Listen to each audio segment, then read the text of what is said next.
Right. I don't say this lightly, but next week's Emmerdale is pure chaos, in the best way. We've got Ruby attacking Manpreet, April caught in a terrifying drug drop, and John Sugden stirring up serious trouble for Robert. Some of this is jaw-dropping, some of it's heartbreaking. All of it feels like the kind of drama we used to get back when soaps weren't afraid to go full throttle. Let's start at the depot, where things get explosive between Ruby and Manpreet. 1. Ruby confronts Manpreet now. Ruby's already been edgy for weeks, but when she spots something dodgy with Manpreet the day before, she doesn't let it lie. She corners her at the depot, and you can feel it bubbling. Manpreet's clearly embarrassed, trying to clear the air, but Ruby keeps dodging. It's the kind of quiet tension that makes your stomach turn. You know something's about to blow. 2. Manpreet hijacks a forklift, and blow it does.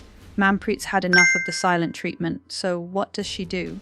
Climbs into a forklift and refuses to get down until Ruby talks. I mean, only in Emmerdale, there's something so brilliant about Manpreet here.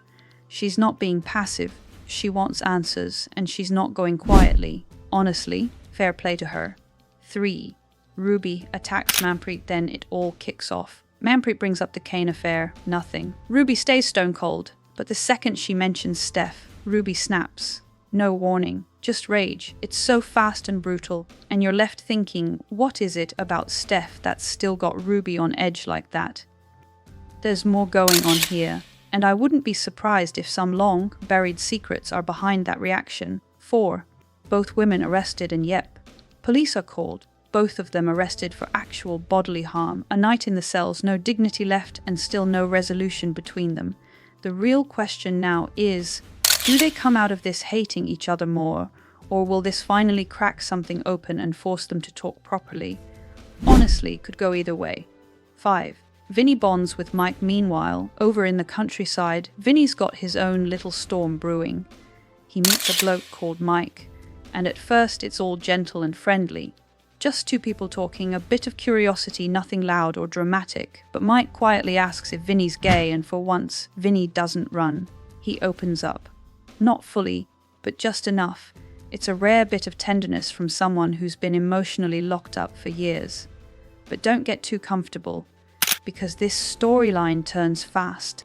6. Vinny kisses Gabby honestly, just when it looked like Vinny was starting to open up a bit, and maybe work out how he really feels. He kisses Gabby.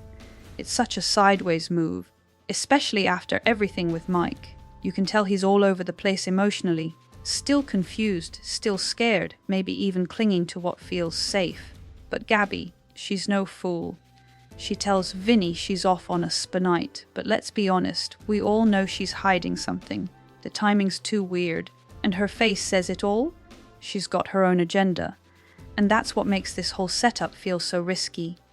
Gabby's playing a game. Mike's already starting to show a nasty streak, and Vinny's in way over his head. He's caught between two people who both want something from him, and neither of them are being straight. This could really kick off drama if one of them snaps, and viewers will definitely have something to say about it. I wouldn't be surprised if Vinny ends up hurt, emotionally or worse. Because right now, he's just not seeing the bigger picture. 7. Mike turns nasty, and sure enough, Mike's mask slips. He shows up later, says his partner's kicked him out, looking for sympathy, maybe a place to stay. But when Vinny turns him down, Mike lashes out. No charm, no understanding, just anger. You can see Vinny retreat into himself again. Terrified, confused, ashamed. It's awful to watch. And worse still, Gabby's heading back to the house because she forgot her phone. So the question now, will she walk in on something truly dangerous? 8. Belle spots Cammy on a dating app. Meanwhile, Belle's trying to have something normal and failing spectacularly. Nicola ropes her into a dating app, and of all people, she matches with Cammy. But here's the twist. It was Nicola who swiped right on his behalf. Belle tells him, and to be fair, Cammy handles it well, but you can see that flicker of disappointment. It's awkward and kind of sweet, but also sets the stage for something deeper. 9. Cain warns Cammy off, and of course Cain gets involved. Doesn't like what he sees, doesn't like Cammy sniffing around Belle. So he does what Cain always does, warns him off. Belle is mortified. You can feel her shrinking into herself. And even Lydia, who's usually the calm one, wonders if there's actually a spark there between Belle and Cammy. Personally, I think there is. 10. April and Dylan sleep together. All right, this next one might split opinions. It's April's 16th birthday, and she and Dylan decide to sleep together for the first time. Mandy catches them, obviously, and then ropes Marlon in. He's gutted, shaken, but Ronna steps in and reminds him April's growing up, so he tries to handle it calmly. Still, you can tell it's not sitting right. Something's off. Ray manipulates April into a drug drop, and here's why. Ray, the absolute snake, uses April's guilt and fear to manipulate her into doing a drug drop. Tells her Dylan won't have to do it anymore if she takes the hit. Easily he gets in her head. She's just a kid. She shouldn't be anywhere near this, but Ray knows exactly how to corner her, and April, bless her, goes along with it. Quick one, if you're still watching and enjoying this so far, don't forget to hit that subscribe button. Helps the channel loads and means you won't miss next week's updates. Right, back to it. And things only get messier from here. 12. Marlon accepts April and Dylan's relationship, so while all that's happening, Marlon decides to trust April. He accepts the relationship, hugs her, tells her he believes in her. But as he's doing that, April's got the rucksack full of drugs on her back, and the guilt is written all over her face. It's one of those moments that hits hard, that perfect mix of love and betrayal and heartbreak. You just want to scream at her to tell him the truth. 13.